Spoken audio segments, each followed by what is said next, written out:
Final Fantasy 15 loves retro games. The boys of 15 are always playing the retro-style smartphone game King's Knight, and there's also the minigame Justice Monsters 5 in 15. A King's Tale Final Fantasy 15 is another nod to this, but adds story into the mix to make the side-scroller a little more than just a side experience. I had fun with the short side-scroller, but as a fan of Square Enix's usual ambitious and cinematic storytelling, A King's Tale was fun for a free experience, but isn't all that memorable in the long run. A King's Tale is part visual novel and part side-scroller. It begins with an adorable exchange between King Regis and a young Prince Noctis sharing a lovely father-son bedtime story moment.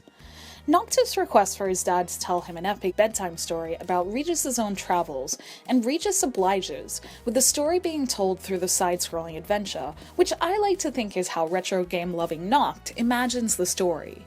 The story told is a little old Final Fantasy with its crystal-chasing shenanigans, and a little Final Fantasy 15, with emphasis being placed on the value of friendship. Since it's shown and implied in Kingslave and in 15 that Regis had his own hardships, the story is proof of the fact he had a journey similar to Noctis' one in Final Fantasy 15. He travels with a crew similar in personality to Noctis' group, with the exception of Soundout Sid being way grumpier than the four guys in 15 could ever be, in a good way.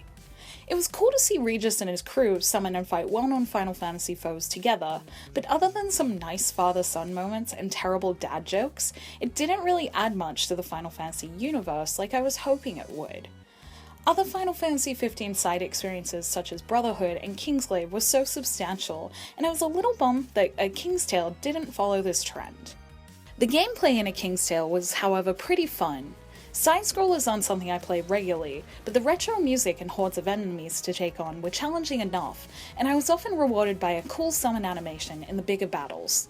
Seeing some of Final Fantasy XV's places in pixel art style was a nice touch, and most of the familiar enemies all needed different combos and attacks, which kept me on my toes.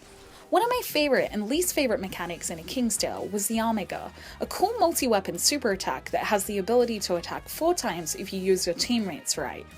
This created a good goal to work towards, as it breaks charge if you get hit, and to get maximum damage, you must have used all your teammates' attacks at least once before using it. It created an interesting dilemma of sometimes prioritizing hiding and running from the hordes of enemies until I could use one of the teammates, instead of defeating the enemies before me, and I couldn't help but feel a little mad when I was hit and had to start all over again. While it might have been frustrating, I think it was frustrating in a fun arcade way that made me want to keep challenging my way through until I could unleash my best attack, and then see Regis's cool disco battle pose as a small reward. As someone who isn't a big side-scroller player, my time with The King's Tale was fun enough.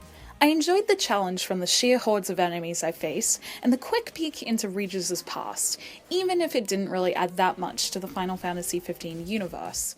It's definitely no replacement for the core Final Fantasy XV game, but A King's Tale is a fun and different experience for those with a little extra time looking for a free experience. Thank you for watching my review. Let me know in the comments if you played A King's Tale and if you liked it. Feel free to subscribe and like the video, share it if you're feeling kind, or visit the blog jrpgjungle.blogspot.com, and you can find me on Twitter, Facebook, and Instagram, all at jrpgjungle. Bye!